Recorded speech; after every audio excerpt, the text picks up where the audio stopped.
Welcome to my views and news, some news stories for you. Before that, a correction, viewers. In the previous video, I mentioned a place, Waila Nehbi. I said that Eritrean military had withdrawn from Shiraro and now it was positioned near Waila Nehbi. And I said perhaps Waila Nehbi was part of Eritrea. Several viewers commented, some contacted me through email, through messages on Twitter, and they said, Sajid, Waila Nehbi is part of Tigray, not Eritrea. So it means that the military is still in Tigray. Waila Nehbi is around 10 kilometers away from Shiraro.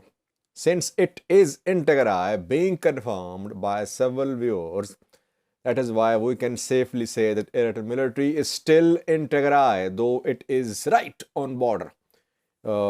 On Tigray side of Tigray-Eritrea border, on this front, it seems. Now, three new stories. First one is about a message. You can say it is a message from PM Abiy to Orthodox Church of Ethiopia. Yesterday, PM Abiy, Daniel Kebre, Abraham Bale, Tayat Kesselasi, and others, they went to church headquarters, accompanying the three splinter group Oromia-based archbishops. And they facilitated the reconciliation between the two groups. And there he mentioned Tigray. What did he say? Secondly, Ethiopian government is now openly opposing the UN inquiry commission, which was formed more than a year ago. Though its constitution, its work was opposed from the government since the start of its work and its formation. But now when peace deal has been signed, government is saying that the commission's work could delay, it could disrupt, it could undermine the implementation of peace deal. Details for you. And thirdly, viewers, Gurage zone, where I reported that two were killed in yesterday's opening of fire by security forces at protesters in Volkaiti, which is a city in Gurage. Death toll is rising. Firstly, yesterday, PM Abiy, government ministers, Daniel Kebre, the advisor, they went to church headquarters in Addis Ababa. They accompanied the three archbishops who formed a splinter group a few days ago, and there the two sides signed an agreement. Basically, the Oromia region-based Orthodox group apologized because it could not survive as a separate group. It tried to rally support in Oromia, it could not. Government realized that the issue was becoming a threat to its future. So PM Abiy decided to play the role of mediator, you can say. And then at church headquarters in Addis Ababa, the two sides read the agreement. There, PM Abiy mentioned Tigray too. He said, now it is for you to go to Tigray and make the church united. We want to see the church united. We have done our part. That is what he said. Not quote unquote, but largely that is what he meant. So in a way, he asked the Patriarch, the Holy Synod, to contact Tigray diocese, Tigray archbishops for restoration of ties between Tigray clergy, Orthodox clergy, and the Holy Synod. I have a clip for you. Tigray has not announced complete split with the Orthodox Church of Ethiopia. Tigray did announce a little split, though it has not formed a synod, a separate synod. It has not elected a patriarch, though it announced the seat of patriarchate.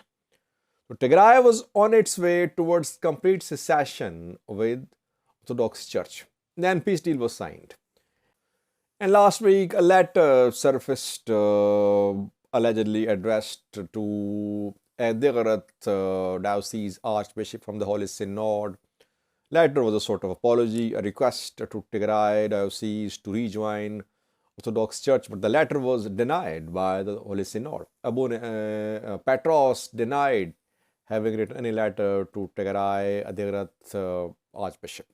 Tigray has not confirmed the reception. Tigray clergy have not confirmed the reception of this letter. So, PM Abiy, in a way, asked the church to contact Tigray.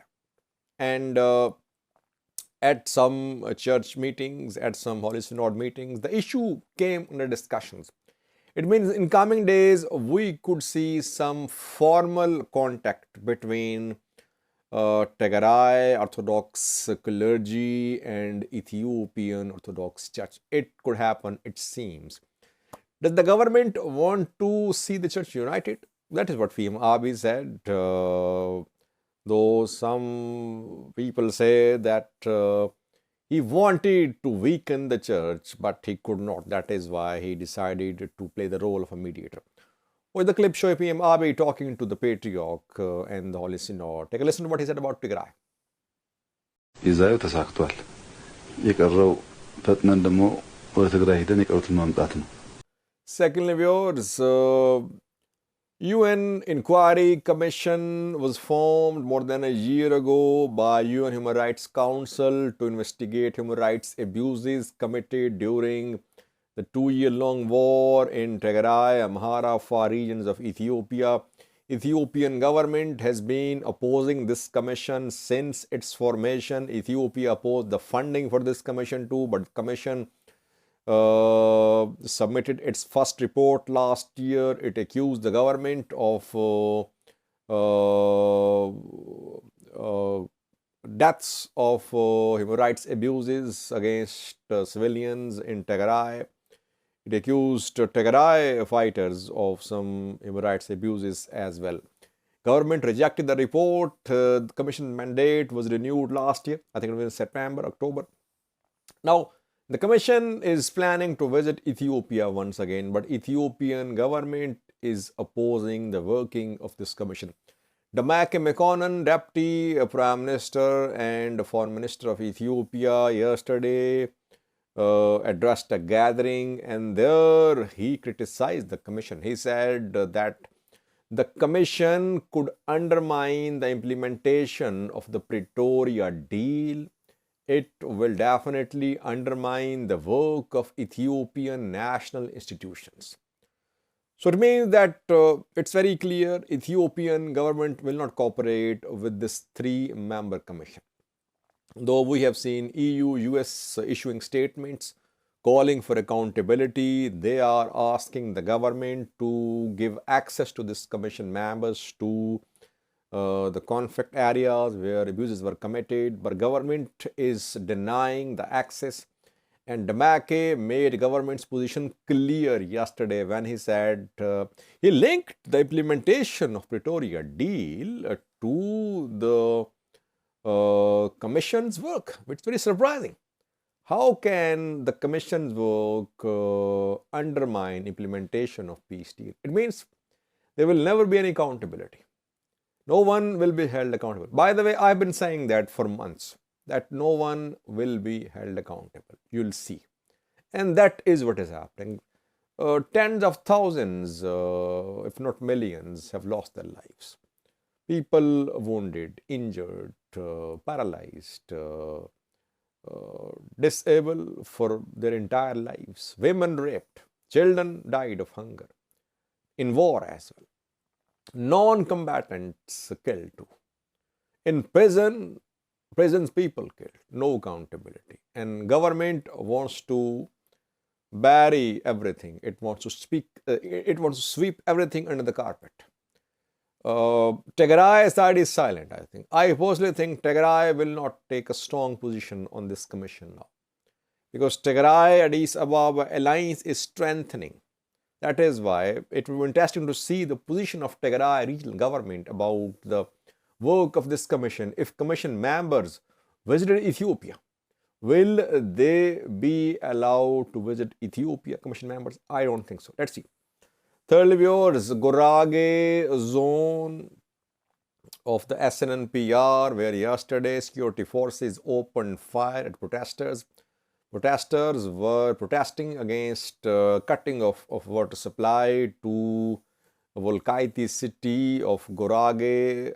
The connection was cut by government departments. Allegedly, people were protesting. They were saying that they were being targeted, victimized by the government because they were calling for a separate Gurage regional state, like other regional states, Tigray, Amhara, Afar, etc. People of Gurage struggling for years for a separate regional state, but government is not allowing the creation of new regional states along ethnic lines. So Gurage is not going to be a new regional state, a separate one. Gurage will be part of a new regional state. So there are tensions, it means, and death toll has risen. Two casualties were reported yesterday in the opening of fire by security forces. Now, number of casualties has risen to 6. 6 casualties are being confirmed, and dozens have been injured who are at a hospital in Gurage. And so far, government has not said anything. What happened? How many were killed? What was the issue? Who is responsible? Will security forces be held accountable? No statement. But 6 casualties are being confirmed in Volkaiti, Gurage reportedly. Thank you for watching.